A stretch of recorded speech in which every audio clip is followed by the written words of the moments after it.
Bem-vindos a mais um Datalogando. Hoje nós estamos aqui na Gant com Guilherme Cavalcante e muitíssimo obrigado por aceitar meu convite de falar. Conte comigo. Legal. O Gui é o Head de Mídia e Data aqui da Gant. Exato. E a gente vai falar um pouquinho sobre a visão da nova agência, como chegou aqui no Brasil, a visão dele, de dados e como estão acontecendo esse movimento aqui no Brasil para a Gant. Gui, mais uma vez, seja bem-vindo. Obrigado, meu velho. Gui, você, quem é o Guilherme Cavalcante? Como você caiu nessa fase de... Como você chegou até a Gant e como você caiu para o lado de data? Vamos lá. Cara, eu vou dar uma versão assim, reduzida, mediana, vamos dizer assim. Cara, eu já caí de paraquedas, eu brinco até com minha esposa que eu falo que a publicidade é minha segunda profissão, sabe? Porque hoje tem uma discussão muito grande dos publicitários que quer fazer o plano B e tudo, não sei o quê, mas a publicidade é meu plano B, assim. Eu, desde pequeno, eu sempre estudei mais do lado de exatas, uma questão mais de engenharia mesmo.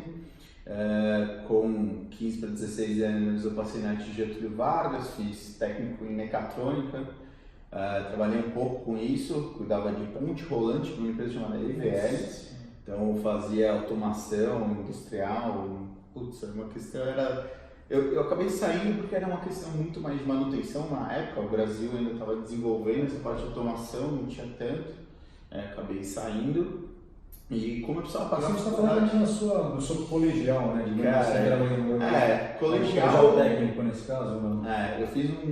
Eu fiz duas escolas, assim, fiz uma escola normal, tradicional, do primeiro ao terceiro colegial, e na metade, quando eu estava no segundo ano do colegial, eu acabei entrando no técnico, e aí eu fiz mecatrônica.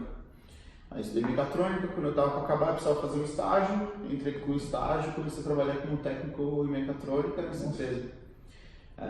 Aí, eu comecei a trabalhar com isso, e ao mesmo tempo eu jogava rugby, então tenho uma coisa meio maluca aí. Era um engenheiro mecatrônico jogando rugby e acabou na publicidade. Meio maluco, cara, mas assim, eu jogava rugby, tinha uma bolsa, um percentual de bolsa lá do Mackenzie, fui fazer engenharia no Mackenzie. Aí eu acabei entrando em engenharia de produção no Mackenzie, estudei no Mackenzie por um período, e aí eu precisava ajudar, a engenharia era cara pra cacete, e eu sou do Zona Leste, assim, tudo, minha mãe me ajudou um período, mas assim, muito sem grana, assim, nunca tive muitas condições assim nesse sentido. Sim. E aí, para pagar, um amigo meu do colégio, que até é amigo nosso em comum, que é o Bruno Satin, ele falou, pô, eu tô aqui como office boy da Lulara, vou pro atendimento, você não quer ficar aqui na minha vaga? Eu falei, pô, por que não, né, cara? Eu pagava melhor do que o curso lá, o técnico mecatrônico. Falei, vou nessa, e fui. Então você começou como office boy da Lulara, oficialmente, assim, na propaganda. Sim, comecei como boy interno na Lulara, carregava revista pra todo mundo, brinde pros mídia, tudo, cara. Tiago, no final de ano, teve um ano, cara, que eu tava correria de entregar coisa, correria. Aí veio um cara fazer uma entrega assim, aí ele me mostrou uma nota fiscal e tal, isso aqui, eu tava na correria. Porque final de ano, assim, hoje isso já acabou bastante, mas tinha muito brinde, mídia, produção, e eu que entregava tudo. E aí veio esse cara me entregar, mostrou a nota fiscal e falou assim, cara, isso aqui, ó.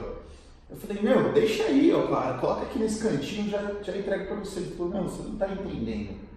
É aquele caminhão ali. Cara, desceu, mas kit assim de peru, pernil, sei lá mais o que. Muita sacola, assim, eu carregando, cara. Eu era magrinho nessa época. Agora... Comeu muito pernil. Agora já era. Puta, velho. Mas foi uma fase, assim... Comecei ali, aí depois eu... Mas na própria Lulara você já virou mídia ou não? Você já virou... Não, assim, na Lulara eu comecei a ver o que era mídia, eu gostei. Tinha algumas pessoas naquela época que eu sempre olhava. De exatas, acho que também ajuda bastante. Acho que sim, assim. Eu fui mais entender o que era mídia, assim, sabe? Tipo, porque para mim comunicação, publicidade em si era um mundo muito distante. Certo. Eu falava de cálculo diferencial integral, eu falava de matemática exata, uma questão de programação. São parênteses que hoje a gente chegou, né? E hoje a gente chegou na mesma, né? Não, pô, mas Eu brinco assim, eu tava com uma galera de programação na Sunset, que a gente já vai falar, mas que eu falava, putz, eu fazia C++, sabe? Tipo, tava começando Java naquela época, sabe? Na minha percepção, essa convergência, cara, é engraçada, porque a gente sempre viu isso no passado, mas fala, não, Sim. é humanas. Cara, hoje em dia, se você não entender o negócio, cara, você tá ficando muito mais exato. Cara, eu comecei a ver eu comecei a entender que mídia era questão de dados, matemática, estatística, e eu sempre me atraí muito. Eu comecei aí, assim, sabe quando eu almoçava rápido, ia lá na hora do almoço e ficava ali olhando, aí me deram uns calendários de oportunidades para fazer, sabe? Umas coisas assim, comecei a fazer muito com o time de pesquisa da Lilara. E aí querendo virar estagiário, né? Porque nessa época, quando eu vi que eu gostava disso, eu falei, putz, larguei. Aí saí da publicidade, da engenharia, numa case, e fui fazer publicidade perto de casa. Porque um toque que me deram foi, cara, publicidade você vai trabalhar muito, então faz uma faculdade que é mais flexível em termos de horário. E uma case era zero. Principalmente quando é estagiário na nossa época, né? Exato, trabalhando muito, mas foi pesado. Imagina, cara. Aí, cara, eu saí, fui fazer publicidade, tentando entrar em mídia na Lilara, só que tinha um problema, porque eu já era contratado na Lilara. Tá. Na época, não sei porquê, acho que uma questão de legislação, eu não podia ser mandado embora sem contratado como estagiário. Para eles, em termos de norma, a regra era complicado, e aí não consegui nesse sentido, mas logo apareceu uma oportunidade para ir para Thomson. Que bacana. E eu virei estagiário na Thomson de mídia offline. É engraçado, porque eu virei total mídia offline. O tempo passa. Cuidava de Ford na época, de Ford varejo. Olha que legal. Fazer programação de 100% offline, porque naquela época que você começou, o digital, cara, se não era muito incipiente, a internet já existia, mas era banner pontual, era uma coisa muito ainda incipiente, né? Tipo, a gente ainda tinha que colocar no banner, tipo, clique aqui, né? Tipo, como clicar, como fazer, porque as pessoas não sabiam como era, né? Então, e ainda era aquela questão de consumo mais de madrugada, porque era mais barato, cara, tinha todo esse processo, é verdade, cara. E aí, mas eu comecei mais com offline, e aí depois de um tempo, quando eu já era planejador, supervisor, alguma coisa nesse sentido, a Thomson fez um movimento interessante que foi, basicamente, ele colocava duplas. Uma pessoa com skill extremamente digital e uma pessoa com skill bastante offline, para duplar entre elas. E aí um pegava algumas contas, a conta principal digital e aí uma conta menor offline e o vice-versa. Então eu peguei uma conta offline, tocava uma conta offline maior e uma conta digital menor, para começar a aprender a fazer esse movimento. Então nessa época eu trabalhei muito com o Léo Longo, depois fui trabalhar com a Pri Dias, que aí a gente começou a duplar, eles começaram a me ensinar bastante coisa, porque eles vinham de uma escola mais digital. Fiz isso com Ford um bom tempo, depois eu fui para Shell, e Shell... dentro da Thomson? Dentro da Thomson eu fui para atender Shell. Tá. E aí Shell era um cliente global também, então eu comecei a ter relacionamento com Londres, então muita coisa nova. Em 2008, 2007, 2008, ou 2009, por aí, não lembro mais, estou ficando velho. Comecei a trabalhar com Shell, então cliente global, não sei o quê. E o cliente tinha algumas policies... Só um ponto, é que essas perguntas ninguém espera, falando, não, ninguém espera assim, tipo, voltar ao teu passado, reviver, isso é legal. Que você vai ver, puta, eu tô velho, não tá, cara, que a gente tá, o mundo tá andando e a gente tá acompanhando um outro passo hoje. Pode ser, as coisas estão andando muito rápido, né? Tem uns estudos que a Terra tá acelerando, o tempo tá acelerando, mas isso é outra história. Eu fui atender Shell, atendi Shell por uns 2 anos mais ou menos, atendi Shell um monte de outras contas, Instituto Ayrton Senna que eu amava atender, algumas outras. Isso é incrível. Foi muito legal, assim, a gente fez algumas campanhas Senna há 20 anos e algumas coisas muito legais. Mas, putz, Shell foi uma escola, tanto pro meu inglês, porque assim, eu tive que aprender na raça, né, sabe aquela... toma uma pinga, vai com call e se foda, desenrola. Que hoje eu agradeço muito por isso, mas na época era foda. Imagina, cara. Mas muito nisso, assim, e depois eles começaram a fazer deals globais. Então, tinha deal global de AdSafe, deal global de AdServer. Naquela época eu já começava a pensar em double click, então a gente começava a falar double click com indianos, umas coisas assim que depois o Google adquiriu, tem assim, umas mudanças muito grandes. Assim, Você viu muita mudança, né? Porque o double click hoje é Google, né, cara? Então você acompanhou, a gente acompanha desde o começo do digital, né? Então a gente viu uma fase, a gente não era um nativo digital, nascido digital, mas a gente viu toda essa transição, né? Então isso foi importante. Acho que nós fomos a primeira geração que não sendo nativo, mas a primeira geração que pegou o trabalho como digital, né? Eu converso com algumas pessoas que viraram meus amigos do mercado e falam, putz, a gente compensava o mapa de mídia com um mapão, fazia X, sabe? Tinha um time de pesquisa gigante para trazer a pesquisa, para processar dados, tinha umas coisas meio doidas, assim, né? Então a gente já pegou, já tinha no mínimo um desktop pra gente trabalhar, né? Não era Note era uma... Exato, era o nosso. Quem Note era diretor, né? Era só o diretor, porque era muito caro, e aí a gente acabava trabalhando com o desk mesmo, né? Nessa época. Putz, eu trabalhei muito nisso, assim, tipo, fiquei... Você ficou quantos anos na Thomson? Putz, eu fiquei 8 anos na Thomson. Então você saiu estagiário pra... Eu saí da Thomson como gerente. Puta, que legal. Eu galguei todo...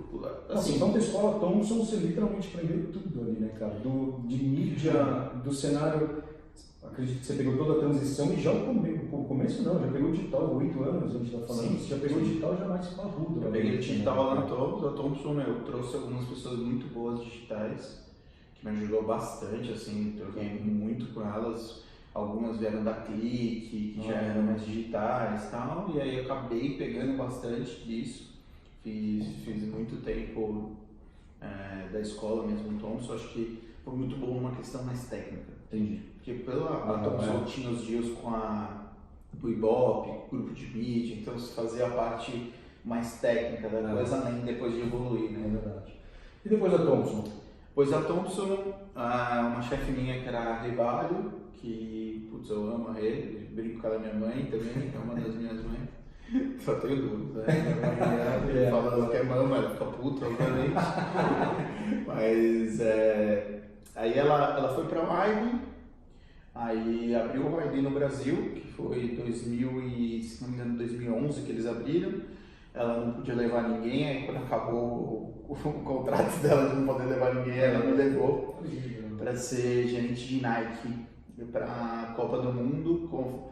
Era a Copa das Confederações, Copa do Mundo e aí caminho de Olimpíadas, né? Que era tudo no Brasil. Exato. Aí, putz, eu falei, cara, eu amo esportes, assim, apesar de não parecer hoje, mas eu amo esportes. Pelo menos assistir, né? Assisti, cara, porra, o Palmeiras aí, e tal. Cara, aí eu falei, putz, eu vou nessa, assim, vou me empenhar. E fui. E aí tinha uma visão muito mais de... Acho que a Widen também foi uma outra escola, porque me deu uma outra visão, acho que mais criativa, uma questão mais próxima. Foi até quando eu ganhei o Yang, em 2013 eu ganhei o Yang, fui pra Cannes, conheci mais esse mundo. Não quando eu conhecia, mas era uma coisa muito distante, né? Era uma coisa muito mais de criativo do que de mídia. Aí você começa a entender, tem um trabalho aqui de mídia, aqui de dados, tudo que podem ser criativos. Então eu comecei ali a trazer essa vertente, trabalhei Copa das Confederações, Copa do Mundo. Depois a gente viu um cliente que era o Booking.com. Legal. Que aí foi um cliente assim que abriu meus olhos para uma questão mais de dados mesmo. Assim. Aí você já pega um .com, né, nessa época que devia ter sido o seu primeiro cliente, .com. Cara, pode ser, né? Não, primeiro. Primeiro. Nascido.com, acho que primeiro. Cara, um cliente com uma cabeça incrível, assim, muito legal, assim, um cliente que eu adorava atender. Ele ficava tudo em Amsterdã, então além de eu ter que ir para Amsterdã algumas vezes, que foi uma coisa muito boa, chato pra caramba. Mas era um cliente com uma cabeça muito boa, com uma questão de usar, por exemplo, o Analytics do Google, naquela época não era nem 360, mas usar o Analytics a fundo, começava a ver a entrada de novos usuários ou do users, o quanto isso trouxe de retorno, tudo através da mídia, sabe? Então, começou a me dar essa visão mais de atribuição mesmo. sabe? De modo atribuição. Isso aí você está falando de quando? Que ano, assim, mais ou menos? Isso já é na 2015. Então a gente está falando de modelo de atribuição já desde 2015, por exemplo. Assim, e eles lá fora já devia ser antes esse modelo.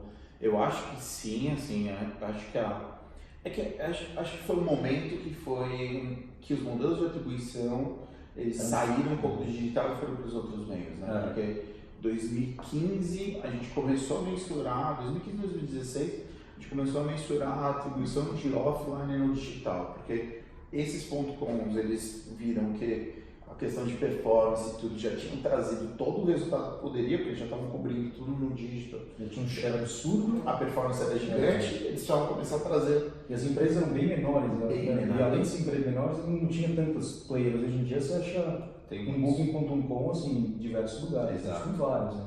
Então, é muitos, e assim, eu acho que não chegando ao nível, mas você vê muito movimento de categoria já para isso. E o .com libera, te dá a oportunidade para você fazer isso, é super legal. Cara. Exato. Eu acho que assim, foi um momento que as .coms perceberam que se eles só ficassem na internet eles iam morrer. É um negócio muito louco, porque eles perceberam que eles precisavam expandir o target. Então, o meu modelo de atribuição, onde eu era cobrado, minha métrica que eu era cobrado era quantos novos usuários fora do digital que eu agregava para a plataforma.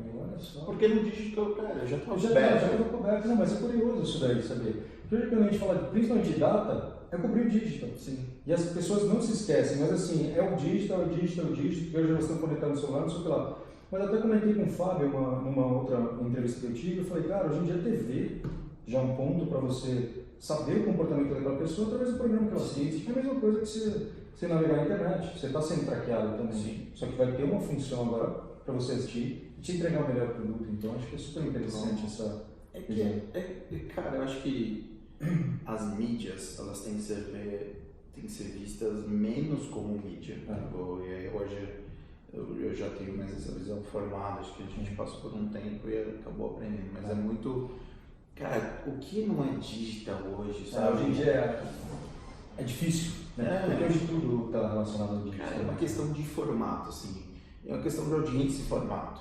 O que sua audiência está consumindo? Qual que é o formato melhor para isso? Bom, vamos só terminar top story e a gente entra nesses formatos. Bora, tocar o zero. Booking.com, depois... Booking.com, depois... Putz, eu atendi alguns outros clientes nessa época, atendi Subway, atendi Outspice, fizemos alguns cake de Outspice. Putz, tem bastante coisa. Atendi muito. Senão já ficaria até amanhã. Até amanhã, cara. E aí... Depois disso, depois que o Booking passou, e aí o Booking teve um tempo que ele resolveu sair de novo, porque com o estouro do euro, o cliente era baseado em euro, então o rate card já não fazia mais sentido. Então, eles acabaram saindo da operação no Brasil e começaram a ficar só com performance e coisas menores, e aí eles acabaram saindo online.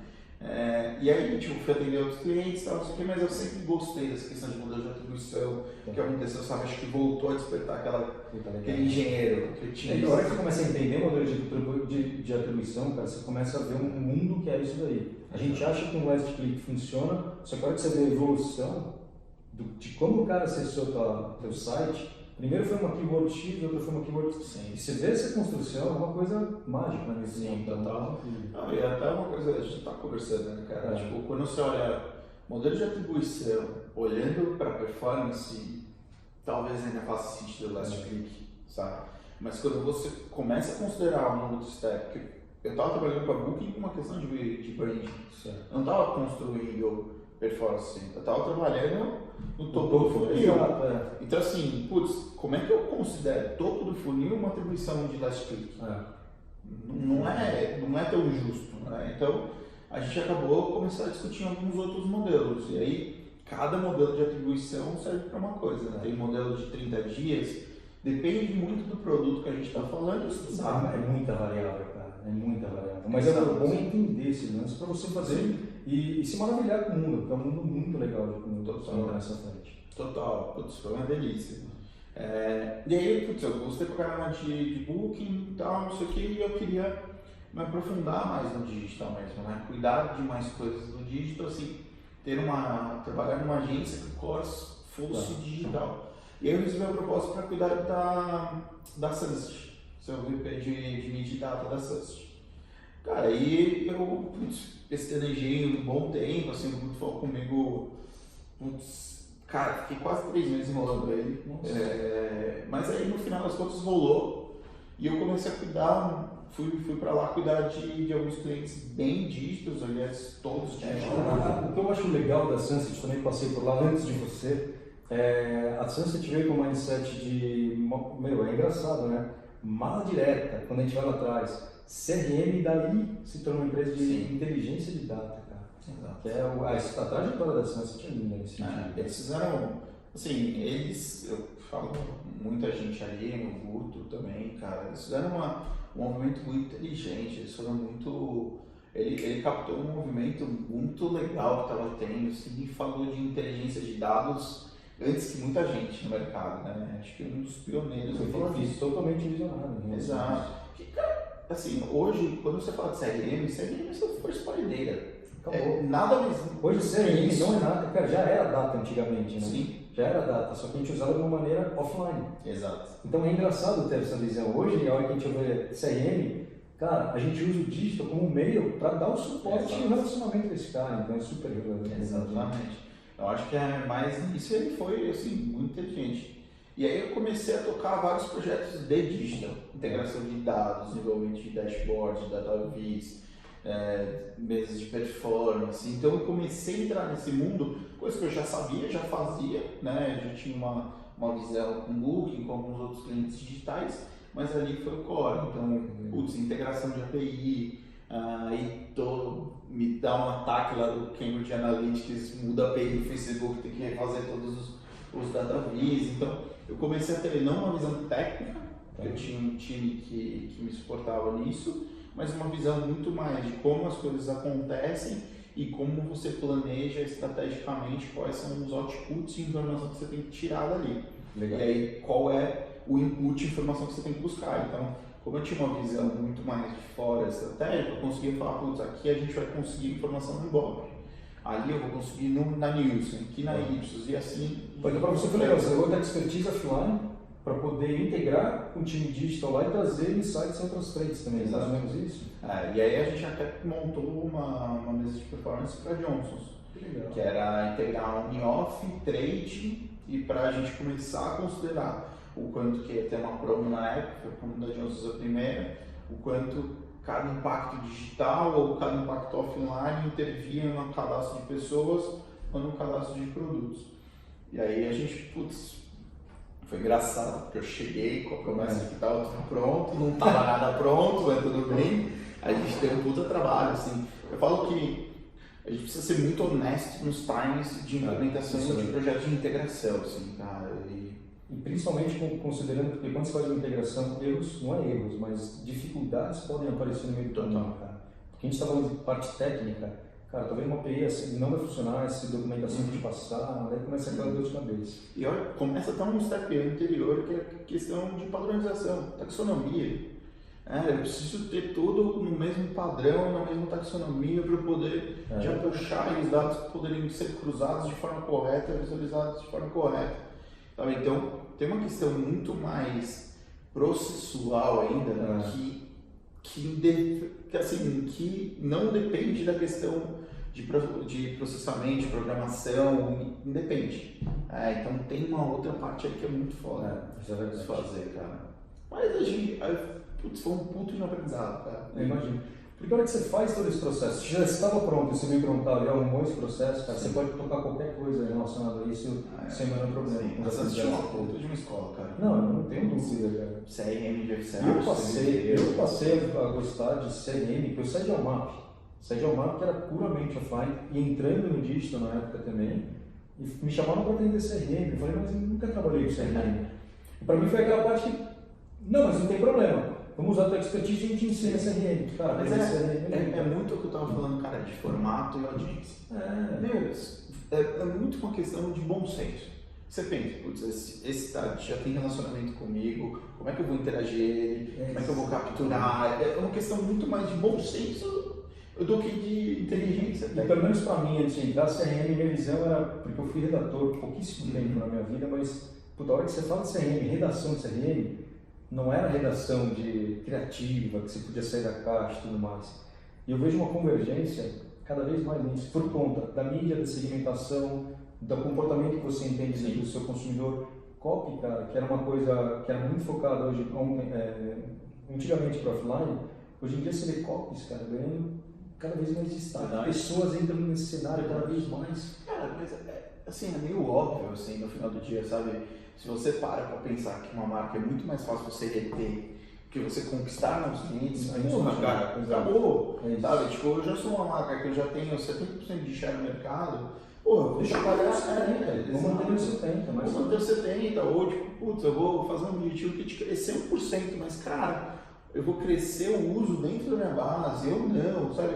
Eu acho que tem outras estratégias a serem abordadas ali, muito mais do que mídia, sabe? Não é só mídia a questão, assim, é uma questão muito mais de inteligência.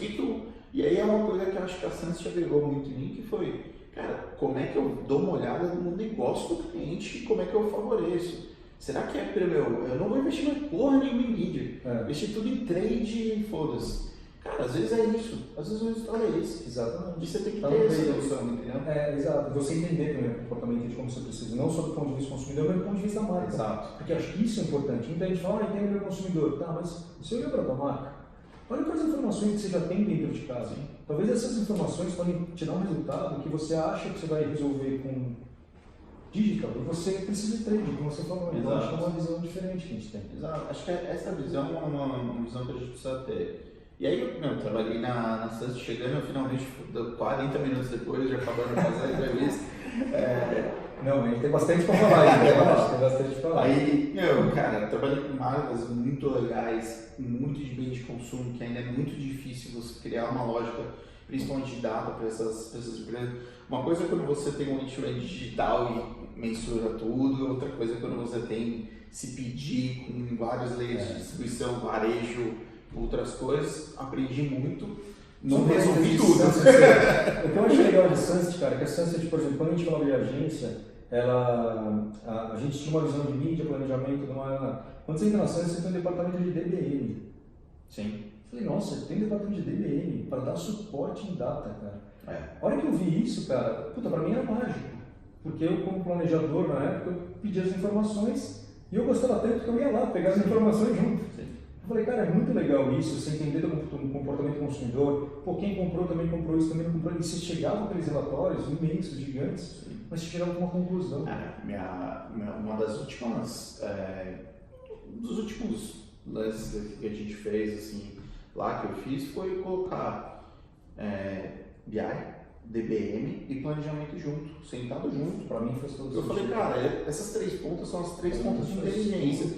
E a mídia, com alguns inputs, dão junto, porque a mídia tem algumas células vivas que já aconteciam, precisavam acontecer, mas criando rotinas do mídia sentar junto e entender, putz, eu já tenho toda essa inteligência de banco, de data, de tudo aqui, cara, como é que eu vou usar isso aqui como formato, né? Onde minha audiência está e tudo, e sentava junto com a rotina. Então, planejamento, BI, DBM junto, putz. Cara, otimizava o tempo, melhorava a performance, o resultado devia ser consideravelmente melhor também. Sim. Acho que você conseguiu otimizar foi super inteligente. Foi bem legal, assim, nessa época, não sei agora como tá, né? Acabei saindo de lá. E aí fui assim, fiquei lá 2 anos.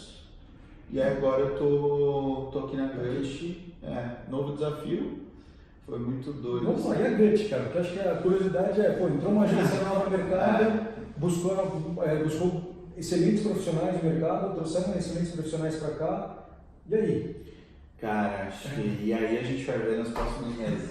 Cara, tem coisa pra caramba pra sair. Isso que é legal, né, cara? Acho que é um desafio de você estar começando uma agência quando ela começou no Brasil. Eu acho que assim, eu entrei na Wine depois de 2 anos, mas a Wine também tinha 30 pessoas. Tá. Eu entrei na Gut e os primeiros a entrar, a Gut tinha 10, 11 pessoas. Então, 10, 11 e até foi muito louco, assim, porque até o próprio Gaston, o Monsanto e a Val, eles falam que o mais difícil foi contratar mídia, porque eles tinham total, eles sabem que todas as outras áreas fazem. E aí mídia era uma coisa muito difícil, assim.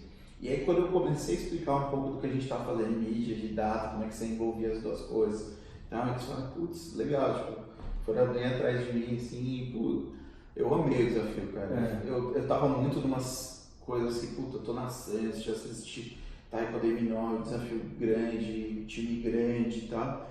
E aí era pra eu trabalhar sozinho. Eu falei, caramba, tipo... Você sai de uma equipe que você já tinha construído e feito. Exato.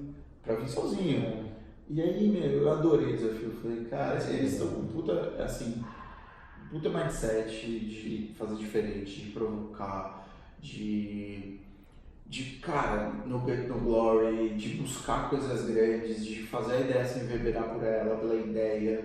É uma coisa que eu acredito muito, sabe? De ter ideia e ela acontece e não ter, cara, não ter 30 segundos, sabe?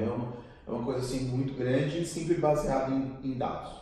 Assim, é uma questão que eles estão começando a buscar, que é onde a gente fecha aí o nosso ciclo. O objetivo do nosso papo. Exato. O objetivo do nosso papo que era muito, cara, beleza, para eu ser relevante, uma ideia ser relevante, ela precisa ter respaldo de dados, de informação, de cultura, de comportamento. Ela precisa ser verdadeira. Com certeza. Né? Então, é aí que as coisas se encaixaram. Eu tô aqui 3 meses, já tenho mais uma pessoa me ajudando, graças a Deus a coisa aconteceu muito rápido, e já contratei a outra agora.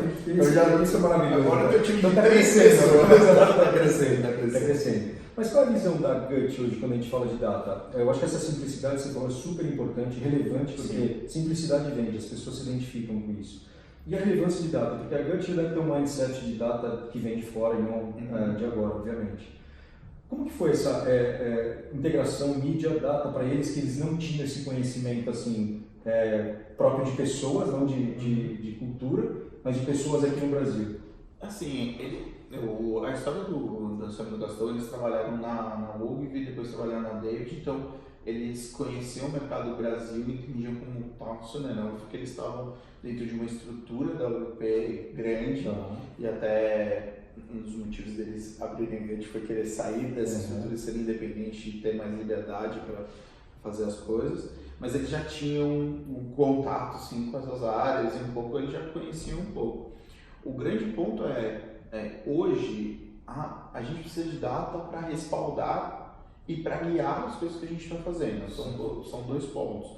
Eu posso tanto ter insights maravilhosos que sem data para comprovar são só insights e pode ser só uma criação, ou pode ser um insight maravilhoso porque a pessoa vive isso. Sim. E você puxa uma questão de conversação, uma questão de banco do cliente, alguma coisa, putz, isso é verdade. Estou vendo aqui que 70% a 80% das pessoas estão falando isso ou estão interagindo. Então, tanto as 2 pontas são verdadeiras. A gente começou a trabalhar e foi uma coisa assim que a gente começou a agregar clientes que são muito data. Então, por exemplo, Mercado Livre. A gente começou a trabalhar com o Mercado Livre que, você senta para falar com ele, você começa a entender o que o cliente pode fazer. É um absurdo. Absurdo. O Mercado Livre, cara, tem muito data. Tem muito. Para você trabalhar. E eu acho que esse é o desafio também. Legal, porque hoje a gente chega para mim, mas tem um cliente meu que tem mais de não sei quantos tera de data aqui. Fala, tem muita data. Eu falo, tá bom, mas para que eles usam isso? Então não sabe usar. Então você vê hoje, obviamente não é o caso do Mercado Livre, mas você vê, então você tem muita data. Legal. Como que trabalha uma data, principalmente com o Mercado Livre, assim, uma efetividade do ponto de vista? Vamos olhar para 2 frentes. Do ponto de vista de comunicação / criatividade. Aqui dentro. Cara, hoje a gente ainda tem o time de data do Mercado Livre é incrível, assim. E aí é muito louco porque a gente tem que tomar um cuidado, porque os insights que a gente tem, eles processam muito dado, muito. Então, na maioria das vezes a gente acaba tendo uma liberdade, mais uma questão de comunicação, do que está acontecendo, de jornada, de funil, como é que entrou, quais são as categorias que estão entrando, tudo para poder fazer análise, mas muito junto com eles. Puta, que legal, isso é muito legal. A gente trabalha totalmente junto com eles, porque, e aí a gente tem uma plena noção de que eles são os especialistas. Certo. E aí, cara, eu preciso entender que assim, eu não sou especialista em dados quando eu falo com o Mercado Livre. Desculpa, eu não sou. Eles são especialistas, sabe? Eles entendem do negócio, eles entendem do business. Eu tô aqui para ter uma leitura de fora de um dado que eles já têm, que eles já processam. Certo. Então, é muito mais uma questão colaborativa de trabalhar junto com eles nesse sentido do que eu propriamente dito ir lá e falar alguma coisa.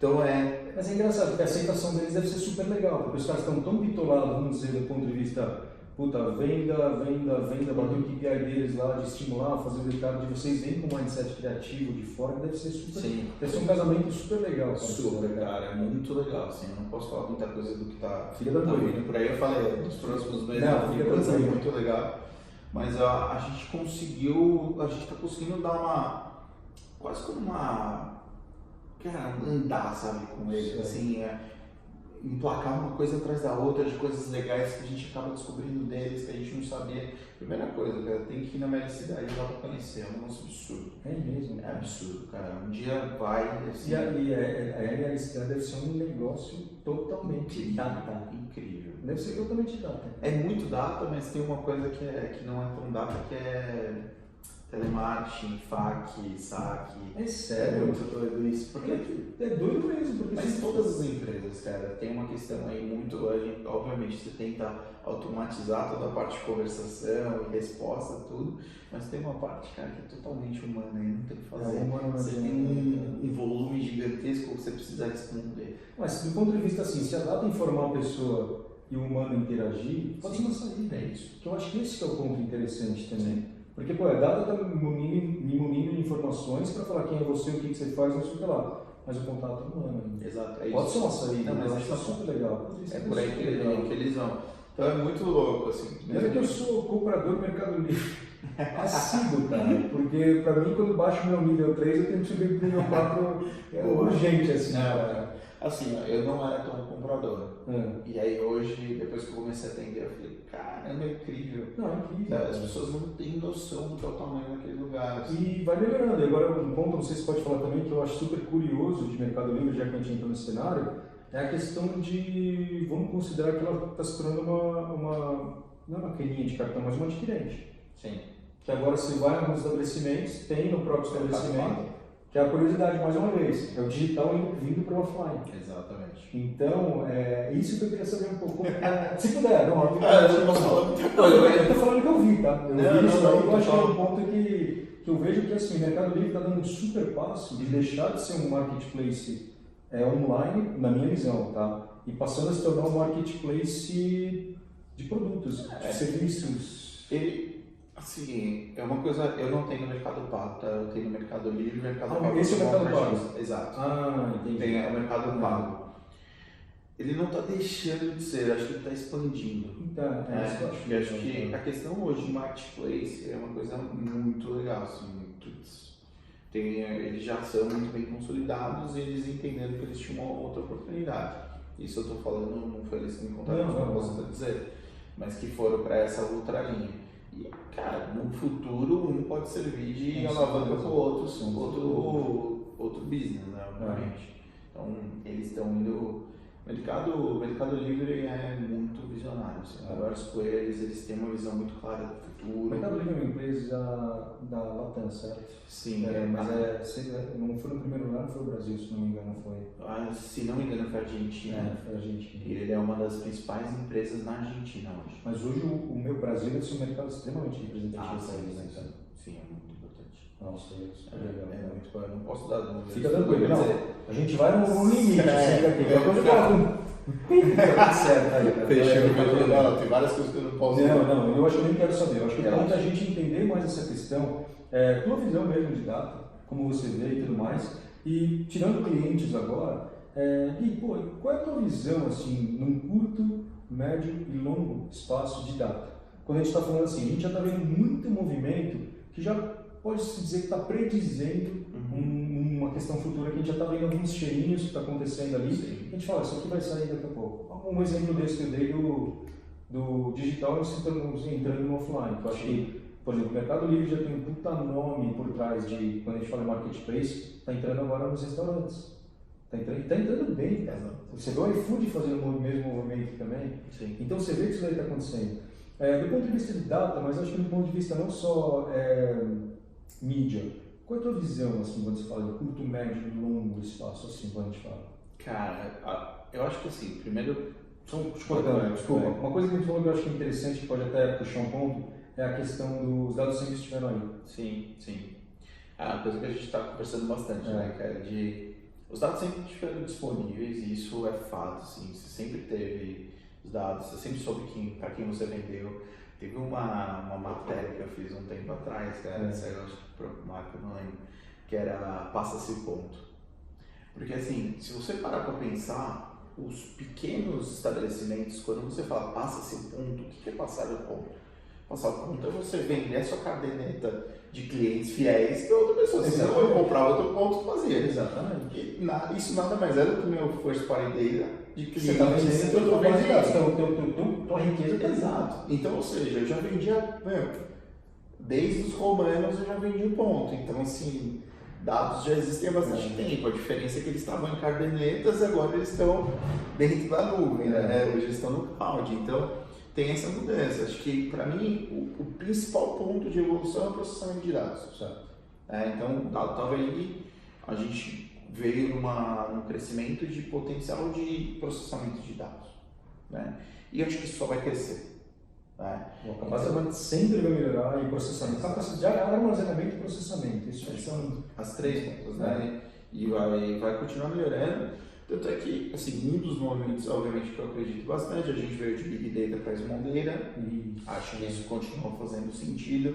Cada vez mais, se eu tenho mais capacidade de processamento, eu consigo baixar mais o nível de processamento. Para mim, isso é médio prazo. Né? Curto prazo, eu acho que tem os clientes e muitas empresas que ainda vão ter que chegar no mesmo nível uma das outras. Tem alguns clientes muito evoluídos e tem outros clientes que ainda estão anos-luz. E essa vertente, e é o que é mais legal, assim, a maioria dos clientes que estão mais anos-luz são os clientes que têm mais dinheiro para fazer a coisa virar. É virar um navio, né? Exato. É virar um navio que é super difícil, cara. Você tá no Titanic, você tá vendo um iceberg, tem que virar. É difícil, só que os caras têm muito dinheiro para fazer. Mas você vê grandes movimentos também na categoria já fazendo isso, mas um pouco mais demorado. Você pega uma startup que está entrando com dinamismo, com inteligência, não sei o que lá, o que vai lá? Um navio vai lá e compra. Exato. Então é um braço de inovação, inteligência, consegue trazer esse dinamismo. Eu acho que assim, a gente está passando um momento de muitas mudanças de comando de empresas. E com pessoas com cabeça muito boa, cabeça muito nova. E não pessoas mais velhas que não têm essa cabeça. Acho que tem muita gente que, cara, postou e começou a fazer essa mudança. Mas hoje, essas pessoas estão apostando em novos profissionais, novos executivos, com uma visão muito boa e dando bala na agulha. Então, putz, eu tenho uns amigos, por exemplo, eu tenho um amigo que é o Rafa Vieira, que era meu amigo de longa data, foi meu cliente na Johnson's e agora ele está na Sanofi. Um cara que implementou todo o modelo de data da Johnson's e a Sanofi foi lá e levou ele para implementar o sistema de data na Sanofi. Só que, cara, imagina quando ele, cara, começa a entender indústria farmacêutica, de cadastro de novos, cadastro de pacientes, cadastro de usuários de medicamentos, toda a parte de desenvolvimento de dados e de processamento dessa nova área. Você bota uma cabeça como essa para pensar, putz, brilhante. Ele vai conseguir ver os gaps que tem de data, ele vai conseguir gerar informação ali. Puta, isso é extremamente. Exatamente. Principalmente uma área de farmacêutica, cara, que é super importante. Uma indústria que tem total potencial financeiro e agora está apostando nisso. Então, assim, eu acho que no curto prazo isso vai fazer. Obviamente tem um gargalo de profissionais. Sim. São poucos profissionais que entendem do assunto, tem muita gente que fala muito.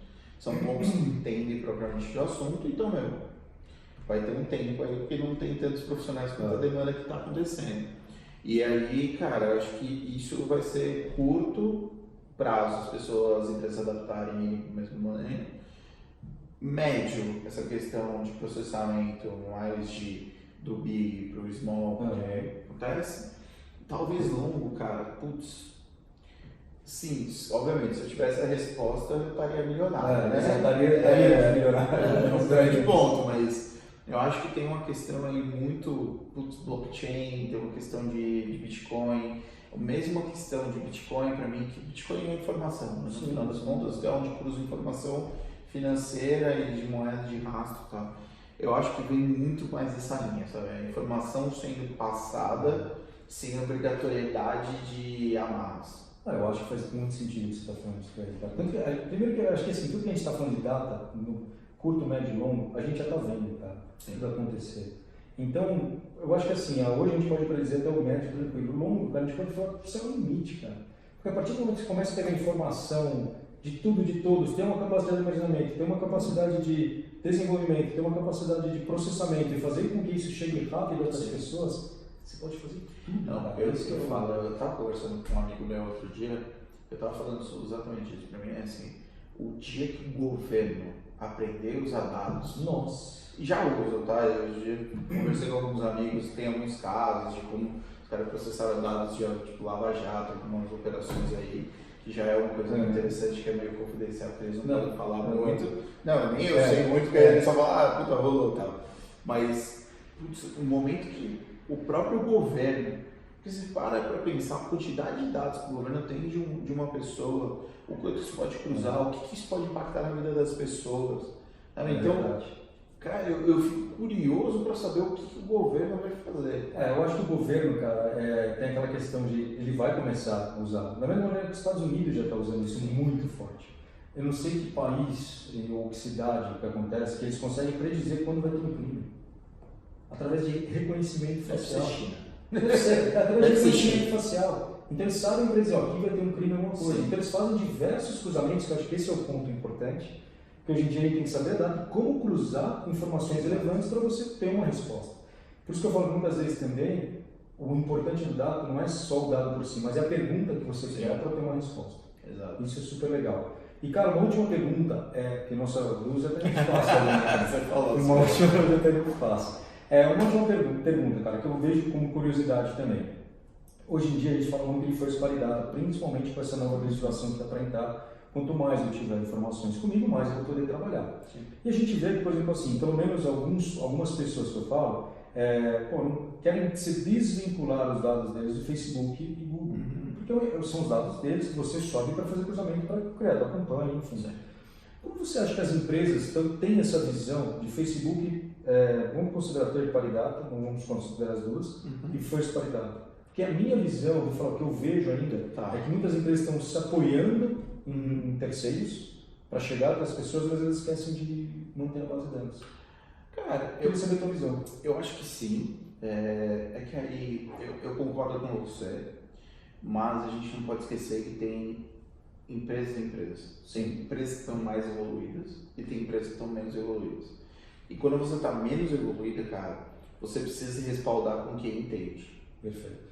E aí tudo bem. Eu prefiro ótimo teu pensamento em relação a isso, é muito isso mesmo. Eu prefiro que as empresas vão lá e se respaldem nessas duas para fazer um movimento e depois falar, cara, putz, tá bom, eu já cheguei aqui, mas eu preciso começar a me preocupar com meus dados aqui, do que ela nem fazer esse step. Tá. O certo seria se preocupar com os dados para depois fazer os terceiros. Faz total sentido. Mas talvez não tenha tempo e nem data para fazer isso daí também, ela precisa... E nem pessoas. Exato. Acho que é um outro... Então faz total sentido isso. Eu acho que precisa dessa evolução. Então, por exemplo, eu já tive clientes que foram e compraram todos os suítes da Adobe, não é Itaú, não dá o nome, mas não é Itaú, porque Itaú super sabe fazer, nem entro no mérito, então é um outro monstro. Mas que não conseguiam implementar. Entendi. E não era nem só eles, a gente não conseguia implementar porque a mão de obra era cara, não conseguia fazer. Então às vezes você acaba ficando preso com algumas amarras e em vez de você fazer e começar a coisa a evoluir, você já ia tentava pro melhor e falava assim, cara, vou pegando daqui. Putz, a empresa não sabe como fazer, putz, aí eu crio um data layer, mas ele não sabe, o site foi feito numa outra versão. Você fala, putz, ferrou, cara, não vou conseguir nem usar o básico. É uma visão realmente interessante. Gui, cara, foi um prazer conversar contigo. Esse é o Guilherme Cavalcante, as informações dele vão estar aí também. Mais uma vez, Gui, muito obrigado pela participação. Assina o canal, vamos lá que tá vindo muita coisa boa aí, tá bom? Obrigado, gente. Valeu.